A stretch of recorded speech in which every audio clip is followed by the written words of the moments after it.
isolated religious groups are allowed to oppress their citizens by hiding behind the shield of freedom of religion, we think that's fundamentally wrong.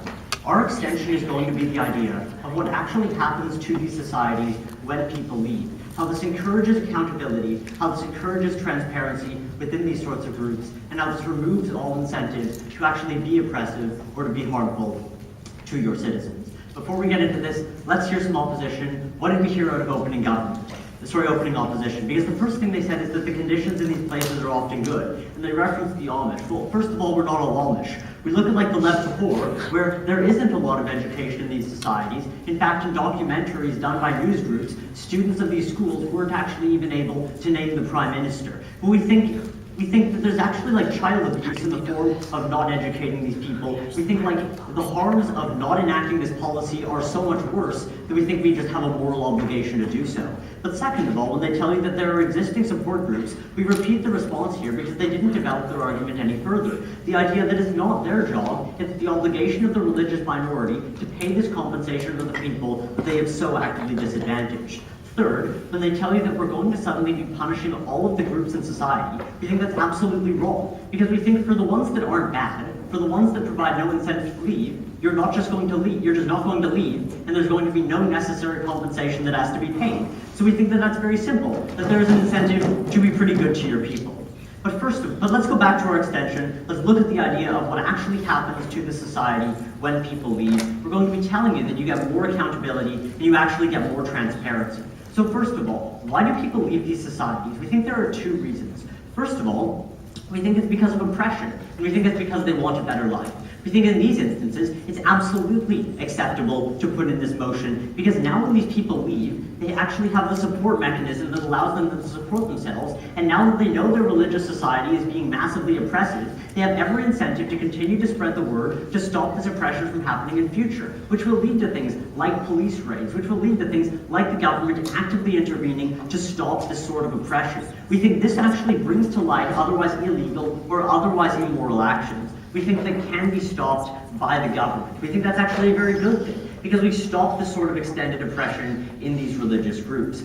But second of all, the other reason why people will leave under this model is actually because more of a monetary incentive, which not that it would make them leave, but rather it would lead them to question the values of your group. Because now you have a foreign group that is offering you money for you to quit the society that you know, which while it might not lead you to leave the group entirely, it will definitely lead you, I'll take you in a second, sir, to question the values of those groups. I think this curiosity actually leads them on the path of truth, which I'll be getting into the benefits of that in just a little bit. Go for it. Why do you think it's a good thing for people to leave their unique religious groups just for money?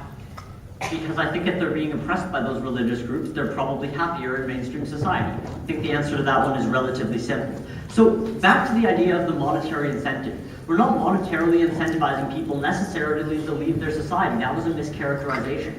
We're incentivizing people to question the values of their society and to question whether the society is right for them. We believe that if these people do question their society and do come to the conclusion that their society is right for them, we're absolutely fine if they stay. But if they question these societies in comparison to mainstream society, and they find out that these values don't compare with the values that they would like to live their life by, we think then they leave. And we think this actually leads to this idea of consent that side-closing opposition so championed. Because we think that now when you question the values of your society, and you understand the comparison of these values to the values of mainstream society, we think you're actually able to give meaningful consent as to whether or not you stay in the society, or whether or not you actually choose to leave that society. We think that makes your decision all the more meaningful, and therefore we think that's a very good thing. But second of all, we think there's an incentive for these groups to actually just not commit harm in the first place, because now they know there is a lot more of an incentive that these atrocities would be brought to light. We think the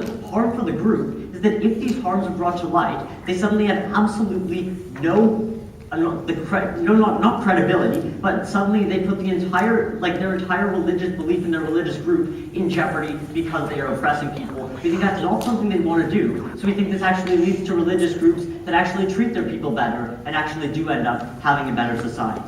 Finally, why is this morally okay? We think the answer to this is pretty straightforward, because we think the harm of having no transparency is far worse than the potential harm of having transparency in these circumstances. We think the potential damage of having these people be oppressed by their religious groups is more than justifies the ability of government to intervene in these instances. So it's because Isaac and I believe that the shield of freedom of religion is a little bit too large, has gone a little bit too far, and because we want to break this shield, and because we stand for transparency, we're very proud to propose.